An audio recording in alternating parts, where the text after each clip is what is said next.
Hello everyone, welcome to today's class. In today's class, I am going to explain some topics of chapter number 7 of NCERT Chemistry of class 12, and the name of the chapter is P block element. So in today's class, I am going to explain the sulfur and its allotropic form, then sulfur dioxide, its preparation, properties and uses, and the last one is the sulfuric acid, its preparation by the help of contact process, its properties and its uses. So let's begin.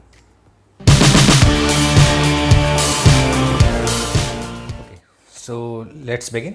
तो P block element chapter का आज का जो हमारा topic होगा P block elements में वो होगा सल्फ़र के बारे में. ओके, तो आज हम सल्फ़र की स्टडी करेंगे और सल्फ़र के कुछ कंपाउंड्स की स्टडी करेंगे. तो सल्फ़र क्योंकि ये ऑक्सीजन फैमिली का मेंबर है और वैसे तो ये एलोट्रॉप भी शो करता है, पर हम अपनी एनसीईआरटी में दो एलोट्रॉप्स इसके पढ़ते हैं. एक है हमारा yellow rhombic sulphur, yellow rhombic जिसको हम अल्फ़ा सल्फ़र के नाम से भी जानते हैं, अल्फ़ा सल्फ़र, और दूसरा हमारा है मोनोक्लिनिक जिसको हम बीटा सल्फ़र के नाम से जानते हैं. ठीक है, तो ये दोनों सल्फ़र ये दोनों क्या हैं हमारे जनरली ये के एलोट्रॉप्स हैं, पर एक ऐसा प्लास्टिक सल्फ़र भी होता है जो हमें नहीं पढ़ना, जिसकी हमें स्टडी नहीं करने की कोई ज़रूरत भी नहीं है. ठीक है, तो हम पहले बात करते हैं रोम्बिक सल्फ़र की. जो हमारा रोम्बिक सल्फ़र यानी अल्फ़ा सल्फ़र, ये क्या है? तो अल्फ़ा सल्फ़र रोम्बिक है, आप जानते हो फर्स्ट चैप्टर में आपने पढ़ा है क्रिस्टल्स के स्ट्रक्चर की बात हम करते हैं तो हम उसमें कहते हैं कि रोम्बिक है, मोनोक्लिनिक है, ट्राइक्लिनिक है, रोम्बोहेड्रल है, क्यूबिक है. नंबर ऑफ़ हमने 7 टाइप्स के क्रिस्टल्स वहाँ पर सीखे थे. ओके, यूनिट सेल जिसको कह सकते हैं आप. अब बात करते हैं रोम्बिक सल्फ़र की या अल्फ़ा सल्फ़र की. तो ये पहले बनाया कैसे जाता है? ये रोल सल्फ़र जो होता है, रोल सल्फ़र अगर मैं कहूँ तो ये जनरली रॉड्स होती हैं सल्फ़र की. It is the common form of sulphur and is prepared by slowly evaporating the mixture the solution of roll sulphur in CS2. CS2 एक सॉल्वेंट है, उसमें रोल सल्फ़र को डालते हैं और फिर इसको इवापोरेट करना शुरू करते हैं. तो अब उसके इवापोरेट करते हैं तो when octahedral crystals of sulphur appear, तो हम रुक जाते हैं, उसी को हम रोम्बिक कह सकते हैं, रोम्बिक सल्फ़र के फॉर्म में उसको हम जानते हैं. Now it is insoluble in water but dissolves to some extent in benzene, alcohol and ether, और CS2 में तो सॉल्युबल ये होता ही है. ठीक है, अब बात करें इनकी मेल्टिंग पॉइंट की, तो इसका मेल्टिंग पॉइंट हमारा जो सल्फ़र है रोम्बिक यानी अल्फ़ा, इट इज़ 385.8 केल्विन का इसका हमारा मेल्टिंग पॉइंट है. देन उसके बाद ये सबसे ज़्यादा स्टेबल फॉर्म है रूम टेम्परेचर पे. अगर मैं कहूँ तो रूम टेम्परेचर पे सबसे ज़्यादा स्टेबल होता है हमारा अल्फ़ा सल्फ़र, क्योंकि जैसे जैसे आप टेम्परेचर बढ़ाओगे वैसे वैसे इसमें डिफॉर्मिटी आएगी और ये बीटा सल्फ़र में कन्वर्ट होगा. ठीक है, it has low thermal and electrical conductivity. इसकी स्पेसिफिक ग्रेविटी जो होती है वो 2.07 ग्राम पर क्यूबिक सेंटीमीटर की है. ये येलो कलर का सॉलिड है और ये पाउडर फॉर्म में होता है. ठीक है, अगर हम इसके स्ट्रक्चर की बात करें तो आप जानते हो इस तरीके से W स्ट्रक्चर हमने पढ़ा हुआ है, इसको पकर्ड स्ट्रक्चर भी बोलते हैं. सल्फ़र के 8 एटम्स इस तरीके से जुड़े हुए हैं. ठीक है, this is the bond length is 212 picometre. Okay, and bond angle is 107 degree का बॉन्ड एंगल है. तो ये इसकी अल्फ़ा सल्फ़र की प्रॉपर्टीज़ हैं. ना द बीटा सल्फ़र यानी कि मोनोक्लिनिक की बात कर रहे हैं. मोनोक्लिनिक सल्फ़र ये कैसे बनता है? ये रोम्बिक सल्फ़र से ही बनाया जाता है. ठीक है, इसको बनाना बहुत मुश्किल नहीं है. इसका मेल्टिंग पॉइंट अगर मैं कहूँ तो इसका मेल्टिंग पॉइंट है 393 केल्विन का. इसकी स्पेसिफिक ग्रेविटी उससे कम है, इट इज़ 1.98 ग्राम पर cubic centimetre. It is also soluble in the CS2. Now how this monoclinic sulphur is prepared? तो ये हम रोम्बिक सल्फ़र से ही बनाते हैं. ठीक है, रोम्बिक सल्फ़र को एक डिश में रखते हैं, उसको गर्म करते हैं. गर्म करने के बाद जब वो मेल्ट हो जाएगा तो उसको कूल करते हैं. ठीक है, डिश में रखा और इसको हमने गर्म किया तो लिक्विड हो गया. लिक्विड होने के बाद कूल करते हैं तो सबसे पहले टॉप मोस्ट लेयर ठंडी होगी तो यहाँ क्रिस्टल्स बनने शुरू हो जाएंगे लेयर पे. तो इस पर आप इस क्रस्ट पे 2 मिनी होल्स बनाते हैं और सारा मदर लिक्विड इसका यहाँ से गिरा देते हैं. मदर लिक्विड गिराने के बाद जो नीडल शेप की स्ट्रक्चर्स यहाँ आपको दिखते हैं वही हमारा मोनोक्लिनिक सल्फ़र होता है. ठीक है, अब मोनोक्लिनिक सल्फ़र और रोम्बिक सल्फ़र की एक और ख़ास बात है कि टेम्परेचर 369 केल्विन टेम्परेचर तक आपको ये मिलेगा अल्फ़ा सल्फ़र के फॉर्म में और जैसे ही आपने टेम्परेचर इसका 369 से इंक्रीज़ किया, ये कन्वर्ट हो जाएगा बीटा सल्फर पे। ओके, तो ये जो टेम्परेचर, इस टेम्परेचर पे दोनों ही स्टेट आपको एग्जिस्ट कर दिखाई पड़ेगी, ठीक है। इसीलिए इसको हम बोलते हैं transition temperature. This is transition temperature. ये 1 मार्क का क्वेश्चन हो सकता है आपका कि ट्रांजिशन टेम्परेचर कितना होता है, तो 369 kelvin is the transition temperature for alpha sulphur and beta sulphur. इस टेम्परेचर पे ये अल्फ़ा से बीटा में कन्वर्ट हो जाते हैं, ठीक है। दोनों ही केसेस में जो फॉर्मूला है वो S8 है, इसकी एटॉमिसिटी 8 होती है, और इसका स्ट्रक्चर मैंने आपको बताया ये पकर्ड शेप रखता है, यानी क्राउन शेप भी बोलते हैं इसको। It is crown shape, puckered ring इसको बोलते हैं, puckered ring structure, this is termed as puckered ring structure, crown shape, या W भी लोग उसको प्रोनाउंशिएट करते हैं, ठीक है। अलॉन्ग विद दिस जो सल्फ़र है, ये इसकी जो एटॉमिसिटी है वो सिर्फ 8 तक ही लिमिटेड नहीं है, ये 6 से 20 तक जा सकती है, ठीक है। मतलब S6 से लेके हम S20 तक इसकी एटॉमिसिटी जानते हैं, बिकॉज इसके अंदर थोड़ी बहुत कैडेंशन टेंडेंसी होती है। They are various other features जिसकी वजह से ये इस तरह का स्ट्रक्चर एग्जिबिट करते हैं। अब इसमें एक है जो S6 की अगर मैं बात करूँ तो ये साइक्लो S6 कहलाता है। एक्चुअली साइक्लो S6 का स्ट्रक्चर 2 तरह का होता है, एक बोट फॉर्म होता है और एक चेयर फॉर्म होता है, जो आपको सीनियर क्लासेस में और भी सीनियर क्लासेस में पढ़ाया जाएगा, ठीक है। तो आपके बुक में चेयर फॉर्म बना हुआ है इस तरीके से, चेयर जैसा है स्ट्रक्चर, ठीक है। इस तरीके से चेयर बनी हुई है, एक सल्फर यहाँ, 2 3 4 5 6, दिस इज़ चेयर फॉर्म। उसी तरह से बोट फॉर्म होता है, ठीक है। मैं ज़्यादा इसके बारे में नहीं जाऊँगा क्योंकि हम लोगों ने भी इसकी बहुत दिनों से स्टडी नहीं की इसके बारे में डिटेल, पर मैं इतना बताना चाहूँगा कि ये चेयर फॉर्म जो है वो ज़्यादा स्टेबल होता है बोट फॉर्म से, क्योंकि बोट फॉर्म में स्ट्रेन, एंगुलर स्ट्रेन काफ़ी ज़्यादा होगा, ठीक है। स्ट्राइक हिंड्रेंस कह सकते हो आप, क्योंकि ये आमने सामने आ जाते हैं, इसलिए बेंड होकर नीचे की तरफ बनाया जाता है, तो चेयर फॉर्म हो जाती है। दिस लुक्स लाइक चेयर, आप यहाँ बैठ सकते हो इस तरीके से, ठीक है। तो ये S6 का स्ट्रक्चर है। देन उसके बाद अगर टेम्परेचर बहुत ज़्यादा हो जाता है, लगभग 1000 केल्विन के अराउंड पहुँच जाता है, तो ये S2 के फॉर्म में, यानी वेपर स्टेट में जो सल्फ़र है वो S2 के फॉर्म में होता है। And the behaviour of this S2 is just similar to O2, means this is also paramagnetic vapour state में, ठीक है। तो this is the concept behind the sulphur.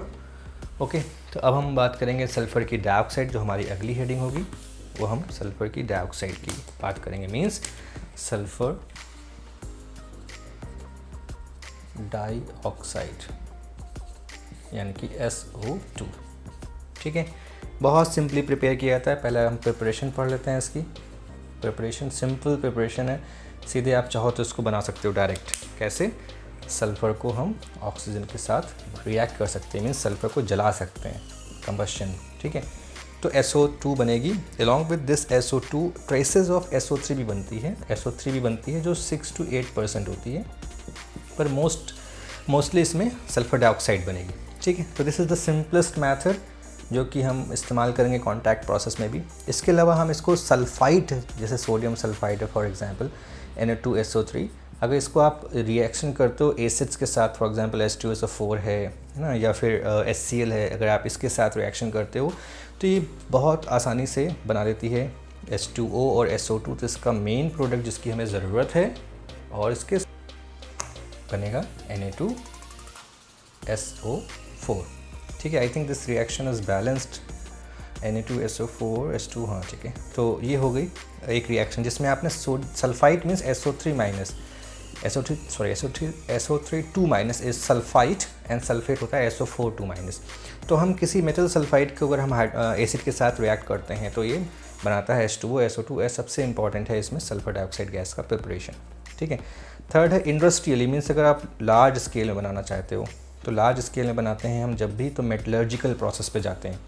और मेटलर्जिकल प्रोसेस में आप जानते हो हम क्या करते थे, रोस्टिंग, जो आपको पढ़ाया नहीं गया क्योंकि आपके सिलेबस में इस सेशन में नहीं है, नेक्स्ट बाकी सारे सेशन में मे भी पॉसिबिलिटी है, तो उसमें रोस्टिंग हमने पढ़ी थी। तो क्या होता है, सल्फाइड ओर को हम ऑक्सीजन की प्रेजेंस में जब हम उसको स्ट्रांगली हीट करते हैं तो ये बनाता है अपना ऑक्साइड, और साथ में निकलती है सल्फर डाइऑक्साइड की गैस। तो ये जो सल्फर डाइऑक्साइड निकल रही है उसको वहाँ से ट्रैप कर लेते हैं, ठीक है, और उसको फिर हम यहाँ पे सप्लाई कर देते हैं। मतलब कह सकते हैं लार्ज स्केल में अगर बनाना चाहते हैं तो आप इस तरीके से बना सकते हो। एक और रिएक्शन आप देख लीजिए, जिंक सल्फाइड को भी अगर आप ऑक्सीडाइज करते हो या रोस्टिंग करते हो तो ये जिंक ऑक्साइड बनाएगा और साथ में H2SO2। तो इस तरीके से सल्फर डाइऑक्साइड को हम यहाँ पर इंडस्ट्रियली या लार्ज स्केल में बना सकते हैं। बाकी ये मेथड तो आपका है ही सल्फ़र को डायरेक्ट बर्न करने वाला, ठीक है। ओके, अब हम चलते हैं प्रॉपर्टीज़ की तरफ, सल्फ़र डाइऑक्साइड की प्रॉपर्टीज़। तो प्रॉपर्टीज़ पहले हम देख लेते हैं इसकी फ़िज़िकल प्रॉपर्टीज़ क्या क्या हैं। ये एक कलरलेस गैस है, कलरलेस गैस, पर ये टॉक्सिक है, ठीक है। ये टॉक्सिक है, पंजेंट स्मेल है, सफोकेटिंग इसका ऑर्डर है, ठीक है। और it is also heavier than air, then it is soluble in the water, ठीक है। बहुत आसानी से सॉल्युबल हो जाती है और इसको आसानी से हम लिक्विफाई कर सकते हैं। देन उसके बाद liquid sulphur dioxide is a good solvent also, ये बहुत सारे कंपाउंड्स को अपने अंदर डिज़ोल्व करने में भी कैपेबल होता है। अब इनकी केमिकल प्रॉपर्टी की अगर मैं बात करूँ तो केमिकल प्रॉपर्टी में सल्फर डाइऑक्साइड जो है अगर इसको आप वाटर में डिज़ोल्व करते हो तो ये बनाता है sulphurous acid, H2SO3, this is sulphurous. Sulphuric का फॉर्मूला आपने पढ़ा होगा, H2SO4, this is sulphuric, this is sulphurous. एक और बात मैं यहाँ पे हिंट करता हूँ, अस एंड इक से आप समझ लीजिए। एक जो होता है वो हमेशा हाई और ज़्यादा ऑक्सीडाइज फॉर्म होती है, तो इसमें देखो 3 ऑक्सीजन है, यहाँ 4 ऑक्सीजन है, ठीक है। तो जैसे फेरस एंड फेरिक, तो फेरिक जो है वो ज़्यादा मतलब Fe3+ है और फेरस जो है Fe2+ है। तो अस और इक जो सफिक्स है वो भी उसका पर्पज़ है कि अस जो है वो लेस ऑक्सीडाइज्ड स्टेट है और इक जो है वो हाईएस्ट ऑक्सीडाइज्ड स्टेट कह सकते हो आप।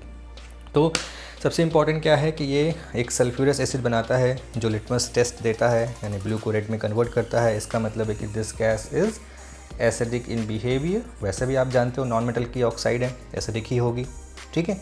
अलॉन्ग विद दिस ये तो वाटर के साथ रिएक्शन होगी। अगर ये एसिडिक है इट मीन्स कि it can react with the basis also, जैसे 2NaOH के साथ अगर आपने इसकी रिएक्शन की है तो ये क्या बनाएगा, Na2SO3 प्लस H2O।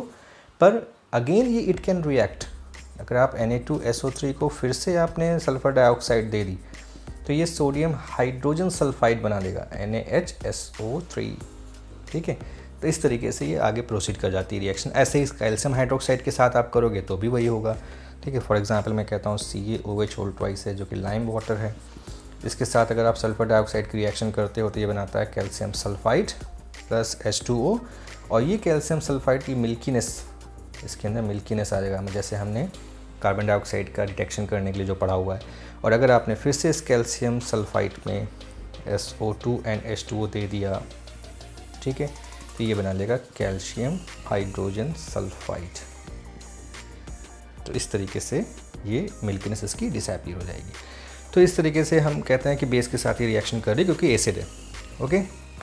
नेक्स्ट, अब उसके अलावा और भी बहुत सारी रिएक्शंस हैं, जो सारी रिएक्शंस आपको यहाँ पढ़ने की ज़रूरत नहीं है। मैं कहूँ कि सल्फ़र डाइऑक्साइड जो है हमारा ये हैलोजेंस के साथ भी रिएक्शन कर सकता है। For example SO2 is reacting with Cl2, तो ये बनाता है सल्फ्यूरिल क्लोराइड, SO2Cl2 बनाएगा, ठीक है। और इसके अलावा ये यहाँ पे मैं कहूँगा ये SO2 जो है ये H2S के साथ भी रिएक्शन कर सकता है, ठीक है, हाइड्रोजन सल्फाइड के साथ भी रिएक्शन कर सकता है। तो ये बनाता है 2H2O प्लस 3 सल्फर, ठीक है। तो इस तरीके से बहुत सारी रिएक्शन। देन उसी तरह से एक और बहुत इंपॉर्टेंट रिएक्शन है कि जो SO2 है इसको अगर आप ऑक्सीडाइज़ करते हो, इससे पहले भी हमने पढ़ी थी ऑक्सीजन की, जब हमने हेडिंग आपको पढ़ाई थी तब, वैनेडियम पेंटाऑक्साइड की प्रेजेंस में अगर आपने सल्फर डाइऑक्साइड को ऑक्सीडाइज़ किया तो ये बनाता है 2SO3। It is the most important reaction regarding the contact process. अभी हम पढ़ेंगे कॉन्टैक्ट प्रोसेस क्या होता है। फिर उसके बाद ये एक रिड्यूसिंग एजेंट के जैसे भी बिहेव कर सकता है। रिड्यूसिंग एजेंट क्यों? क्योंकि ये खुद अपने आप को ऑक्सीडाइज करने की कैपेसिटी रखता है। सल्फर डाइऑक्साइड को इधर सल्फर ट्राइऑक्साइड में कन्वर्ट कर लेगा या सल्फेट रेडिकल में कन्वर्ट कर लेगा। इस बेसिस पे हमारे बुक में कई सारी रिएक्शन मेंशन है, जैसे कि मैंने कहा कि 2, अगर मैं कहूँ कि फेरिक आयन है तो अगर फेरिक आयन को अगर आपने सल्फर डाइऑक्साइड के साथ रिएक्ट कराया तो ये फेरस में इसको कन्वर्ट कर देगी, means it will convert ferric into ferrous, 2Fe2 plus SO4 2- plus 4H+, ये आयनिक इक्वेशन है।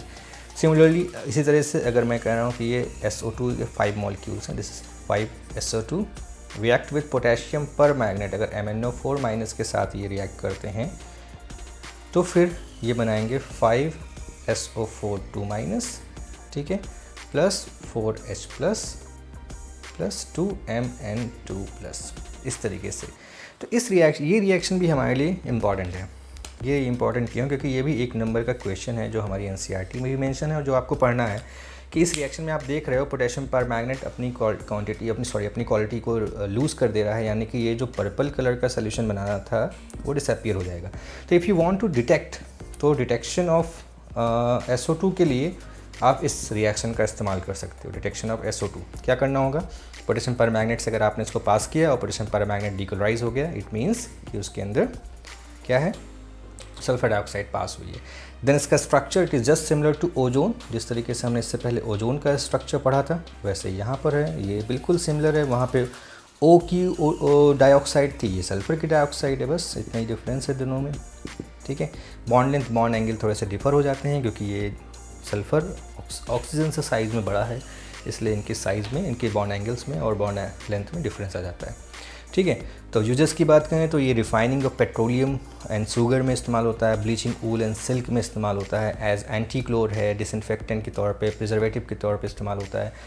Then sulphuric acid, sodium hydrogen sulphide and calcium hydrogen sulphide की प्रिपरेशन में इसका हम इस्तेमाल करते हैं। And liquids SO2 is used as solvent to dissolve a number of organic and inorganic chemicals. तो ये इसके यूजेस हो गए।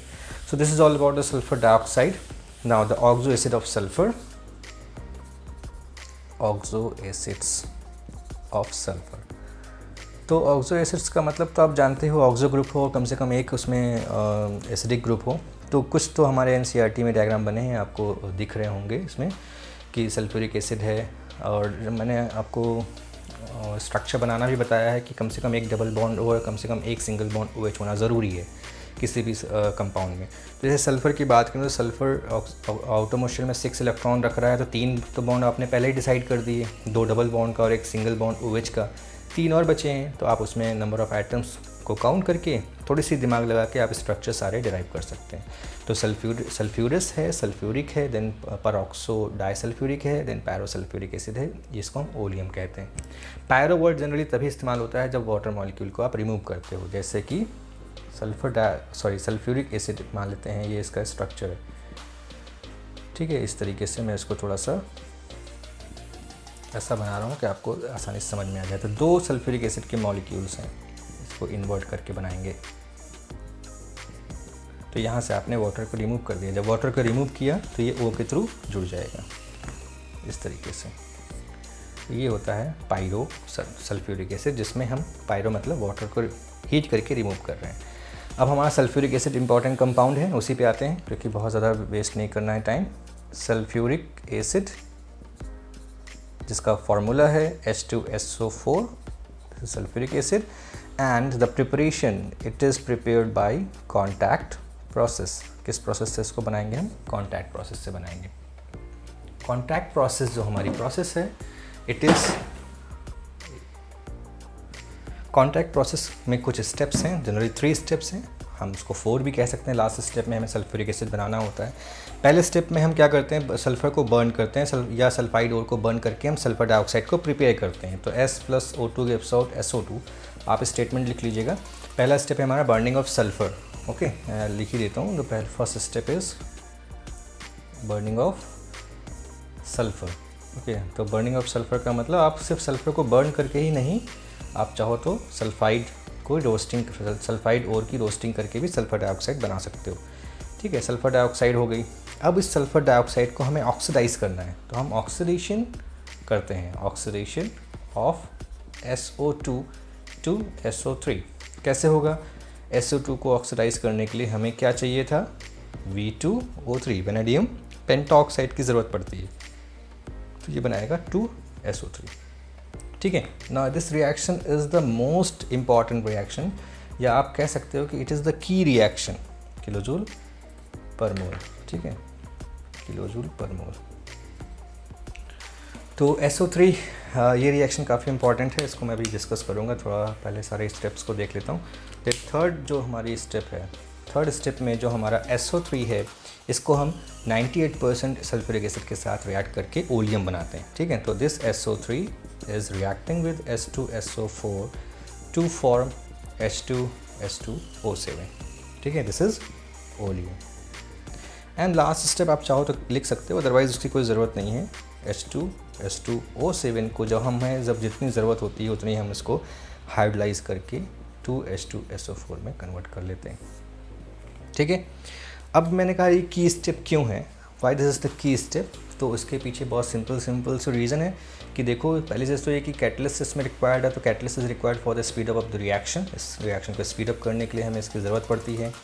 दूसरा है, इस रिएक्शन में आप देख रहे हो कि माइनस साइन के साथ एनर्जी लिखी हुई है, इसका मतलब है कि एक्सोथर्मिक प्रोसेस है, तो टेम्परेचर शुड बी लो, तो लो टेम्परेचर पहली इसकी रिक्वायरमेंट।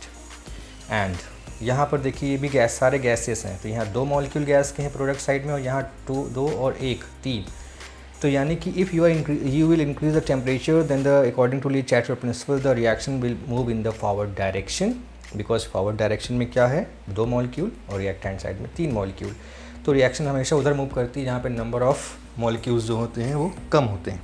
ठीक है, तो इस बेसिस पे हमको यहाँ पे क्या करना होगा, प्रेशर को हाई करना होगा, हाई प्रेशर। तो इस तरीके से 2 सिचुएशन हो गई, जिसके लिए आपको टेम्परेचर बताया गया है कि ये 720 केल्विन का टेम्परेचर होगा। ठीक है, और ये 2 बार का प्रेशर होगा। तो ये इसकी सिचुएशंस हैं इन 2 कंडीशन और वैनेडियम पेंटॉक्साइड की प्रेजेंस। ये जो चीज़ें हैं ये आपको रिक्वायर्ड हैं if you want to increase the yield of the contact process. ठीक है, तो इस तरीके से ये होगी reaction. Now just look at the diagram जो आपको दिखाई पड़ रहा है आपके स्क्रीन पे। इस डायग्राम को अगर आप देखिए तो आप पहले चैम्बर में देख रहे हो कि सल्फ़र को हम एयर देके उसको बर्न कर रहे हैं, देन ये सल्फ़र डाइऑक्साइड और ऑक्सीजन बना रही है, फिर इसको डस्ट प्रेसिपिटेटर के थ्रू निकालते हैं कि कोई भी अगर अनवांटेड पार्टिकल्स हों वो यहाँ से निकल जाएँ, जैसे डस्ट वगैरह। देन उसके बाद इसको हम पास करते हैं नेक्स्ट चैम्बर में, जहाँ पर उसको हम वॉश करते हैं और उसको कूल करते हैं गैस को, क्योंकि हमने उसको जलाया हुआ है। ठीक है, तो हम जब उसको कूल करते हैं तो उसके बाद कूल करने के बाद साथ में हम उसको वॉश भी करते हैं। वॉश करने के लिए हम इसके ऊपर वाटर स्प्रे कर रहे हैं। देन उसके बाद उसको हम नेक्स्ट चैम्बर में भेजते हैं, जहाँ पे हम उसको डिहाइड्रेट करते हैं, सारा वाटर उसका रिमूव करते हैं by spray of the concentrate sulphuric acid. जब उसमें हम कंसनट्रेट सल्फ्यूरिक एसिड का स्प्रे कर देते हैं तो वो गैस ड्राई हो जाती है। देन उसको हम आर्सेनिक प्यूरीफायर के थ्रू निकालते हैं, जिसमें जिलेटिनस हाइड्रेटेड फेरिक ऑक्साइड भरा हुआ है, जिससे आर्सेनिक की कोई ऑक्साइड हो तो वहाँ से निकल जाए। देन उसको हम प्री हीट करते हैं, बिकॉज 720 केल्विन का टेम्परेचर चाहिए। देन उसको हम कैटलिटिक कन्वर्टर में भेज देते हैं, जहाँ पे कैटलिस्ट है जो SO2 को SO3 में कन्वर्ट कर देती है, और अल्टीमेटली हम कंसनट्रेट सल्फ्यूरिक एसिड स्प्रे करके वो ओलियम वहाँ से निकाल लेते हैं। तो this is all about the process कि कैसे ये बनाई जा रही है सल्फ्यूरिक एसिड। ओके, अब हम चलते हैं कि प्रॉपर्टीज़ की तरफ, इसकी क्या क्या प्रॉपर्टीज़ हैं। तो पहली properties, now next heading is the properties.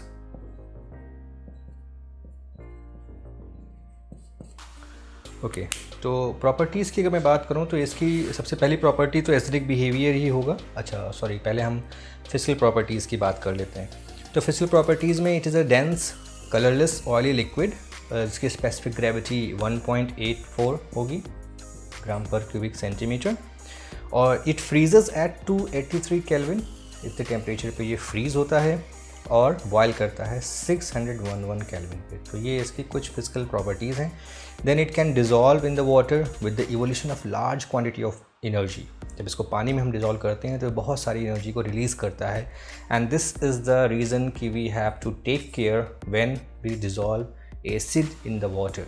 आपने क्लास 10 में पढ़ा है कि how can you dilute an acid. तो डाइल्यूट एन एसिड के लिए आपको बताया गया था कि वाटर में in water add acid if you want to dilute.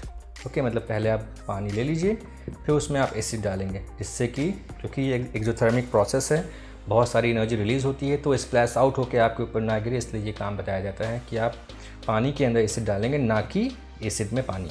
ठीक है, तो ये इसका हो गया कॉन्सेप्ट। नाउ केमिकल प्रॉपर्टी की बात करें तो chemically it is very much reactive. Okay, अच्छा डेंस क्यों होता है, बहुत ज़्यादा ऑयली कह सकते हो, विस्कस क्यों होता है, इसकी रीज़न है कि इसके अंदर हाइड्रोजन बॉन्डिंग होती है। यही बताना आपको ज़रूरी है कि अगर मैं कहूँ कि ये सल्फ्यूरिक एसिड का स्ट्रक्चर है, वैसे यहाँ पर एक सल्फ्यूरिक एसिड है, तो इनके बीच में बहुत ज़बरदस्त हाइड्रोजन बॉन्ड होता है, जिसकी वजह से हम ये कहते हैं कि ये डेंस लिक्विड होता है, बहुत हाईली विस्कस लिक्विड होता है। अब केमिकल रिएक्टिविटी की इसके कुछ रीज़न है। सबसे पहला रीज़न है कि इसकी वोलेटिलिटी बहुत लो है, लो वोलेटिलिटी होना। ठीक है, इसके अलावा इसका ability to act as oxidising agent, strong affinity for water and strong acidic character. ठीक है, तो ये कुछ रीज़न है जिसकी वजह से ये केमिकली बहुत स्ट्रॉन्ग रिएजेंट है और बहुत इंपॉर्टेंट रिएजेंट भी है। स्ट्रॉन्ग एफिनिटी भी रखता है, strong affinity towards water. And जो फोर्थ पॉइंट है इसका, जो हमारे एनसीईआरटी में मेंशन है कि ability to act as an oxidising agent. तो ये सब कुछ फीचर्स हैं जिसकी वजह से इसको हम बहुत इंपॉर्टेंट केमिकल्स के तौर पे या किंग ऑफ केमिकल्स के तौर पे इसको हम जानते हैं। ठीक है, अब बात करते हैं कि इसका एसिडिक बिहेवियर। तो सल्फ्यूरिक एसिड को जैसे ही आप वाटर में डिज़ोल्व करते हो तो ये H3O+ बनाता है, यानी कि H+ आयन रिलीज़ करता है जो कि वाटर ट्रैप कर लेता है H3O+ प्लस HSO4-, जिसका Ka बहुत लार्ज है, लगभग इट इज़ ग्रेटर देन 10। तो Ka is very very high. और उसके बाद जब HSO4- बना तो उसको जब फिर से आपने वाटर के साथ रिएक्ट किया तो इसने बनाया H3O+ प्लस SO4 पर इसका जो Ka है it is very very low, 1.2 × 10⁻²। ठीक है, तो you can see with these two reactions कि Ka1 is very very greater than Ka2। This is the 1 mark question जो कि पूछा जाता है। मैं आपको थोड़ा सा यहाँ हिंट करता हूँ कि अगर आप पहली इक्वेशन को देखो K ज़्यादा है, इट मीन्स कि इसकी एसिडिक बिहेवियर इसका बहुत ज़्यादा है, it can very easily form H+ ion.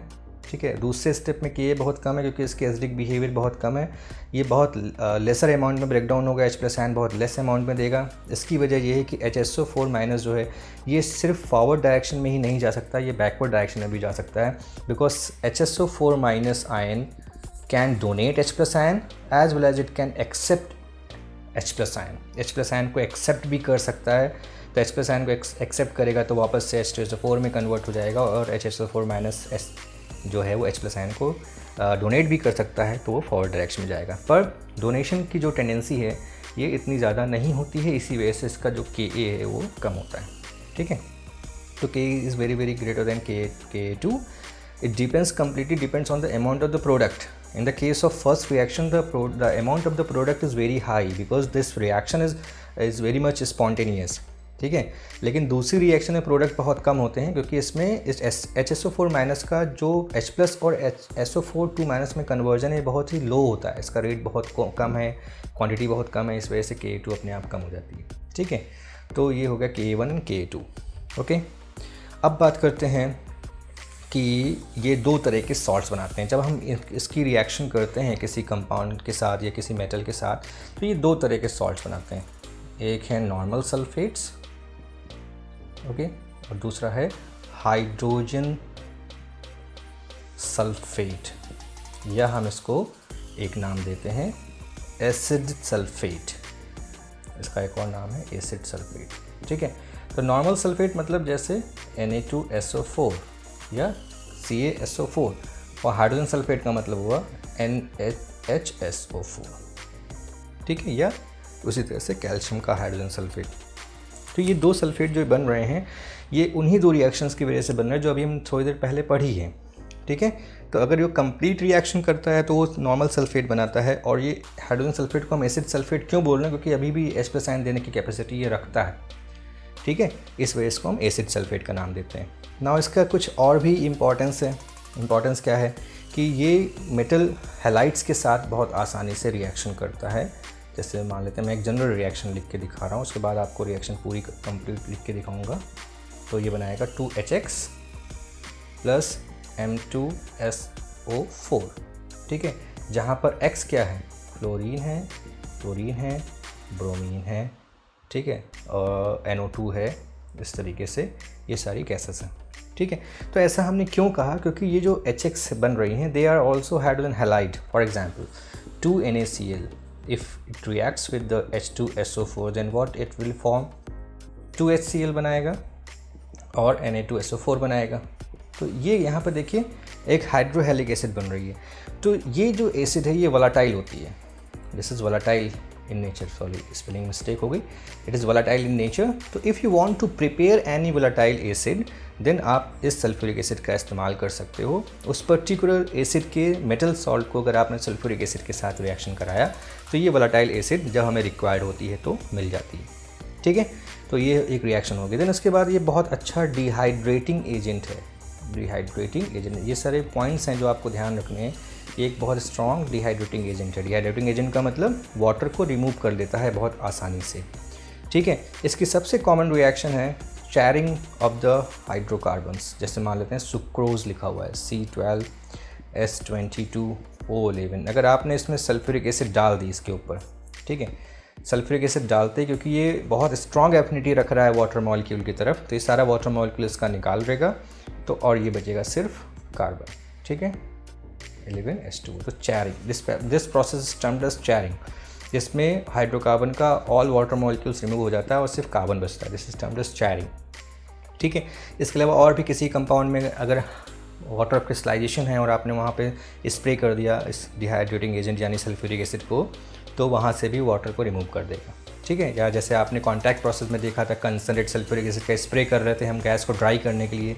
तो गैस को ड्राई करने के लिए क्यों कर रहे थे? क्योंकि इसकी एफिनिटी बहुत ज़्यादा है towards water molecule. Okay, now the last property जो इसकी है that is it is also a kind of oxidising agent. ये एक बहुत अच्छा ऑक्सीडाइजिंग एजेंट भी है, पर इसकी जो ऑक्सीडाइजिंग प्रॉपर्टी है ये नाइट्रिक एसिड और फॉस्फोरिक एसिड के बीच की होती है। ठीक है, NO3 और H3PO4 के बीच की होती है। तो नाइट्रिक एसिड से कम होगा और H3PO4 से ज़्यादा ऑक्सीडाइजिंग प्रॉपर्टी ये रखता होगा, और इसी वजह से ये मेटल्स के साथ भी रिएक्शन कर सकता है। जैसे Cu के साथ अगर इसने रिएक्शन की तो ये बनाएगा CuSO4 plus SO2 plus 2H2O, और उसी तरह से अगर आपने इसको कार्बन के साथ इसकी रिएक्शन करते जो कि नॉन मेटल है, तो ये क्या बनाएगा? CO2 बनाएगा, 2SO2 बनाएगा और 2H2 बनाएगा। ठीक है, ऐसे ही और भी मेटल के साथ, जिंक के साथ आप रिएक्शन करा दीजिए, जिंक सल्फेट बन जाएगा, है ना। इस तरह सल्फ़र के साथ करा दीजिए, क्लोरीन के साथ रिएक्शन करा दीजिए। तो ये इस तरीके से मेटल्स के साथ और नॉन मेटल्स दोनों के साथ ये रिएक्शन करता है। ठीक है, ओके। नाउ द यूजेस, अगली जो हमारी हेडिंग है सल्फ्यूरिक एसिड के uses. Now look at the book. इसमें देखिए आपको इसमें साफ साफ कुछ यूजेस बताए जा रहे हैं। Sulphuric acid is a very important industrial chemicals. A Nations industrial strength can be judged by the quantity of sulphuric acid it produces and consumes. तो किसी भी कंट्री की जो इंडस्ट्रियल स्ट्रेंथ है वो हम सल्फ्यूरिक एसिड के प्रोडक्शन और कंजम्पशन के हिसाब से डिसाइड करते हैं। ओके, और इसके अलावा ये बहुत सारे और इंडस्ट्रियल प्रोडक्ट्स बनाने के लिए इस्तेमाल किया जाता है, जिसमें से मैंने सबसे पहला तो हमारा फर्टिलाइजर्स हैं, ammonium sulphate and super phosphate को प्रिपेयर करते हैं इससे हम। Other uses are in petroleum and refining, manufacture of pigments, paints and digestive intermediates. Then detergent industry में इसका बहुत इस्तेमाल होता है। मेटलर्जिकल एप्लीकेशंस में cleansing of metals before enamelling. Enamelling का मतलब होता है कोटिंग करना किसी चीज़, किसी मेटल पे किसी दूसरे ऑक्साइड्स का या किसी और मेटल का की प्लेटिंग करने को बोलते हैं इनेमलिंग। ओके, इलेक्ट्रोप्लेटिंग इज़ ऑल्सो लगभग एक ही जैसी प्रोसेस है, इलेक्ट्रोलिसिस की हेल्प से की जाती है। इनेमलिंग में सिंपली हम उसके ऊपर पेंट जैसा चढ़ा देते हैं। And galvanisation, it is the electroplating of the zinc. Then storage battery, हमें पता है हमारे घरों में जितने भी इन्वर्टर की बैटरीज़ होती हैं या और भी जो बैटरीज़ हैं उसमें सल्फ्यूरिक एसिड होता है। In the manufacture of nitrocellulose products and as a laboratory reagent. ठीक है, तो ये सब हो गए हमारे इसके यूजेस। सो ठीक है, मुझे लगता है समझ में आया होगा आपको। अगर अच्छा लगा होगा तो लाइक करिएगा, शेयर भी करिएगा। Till then bye bye.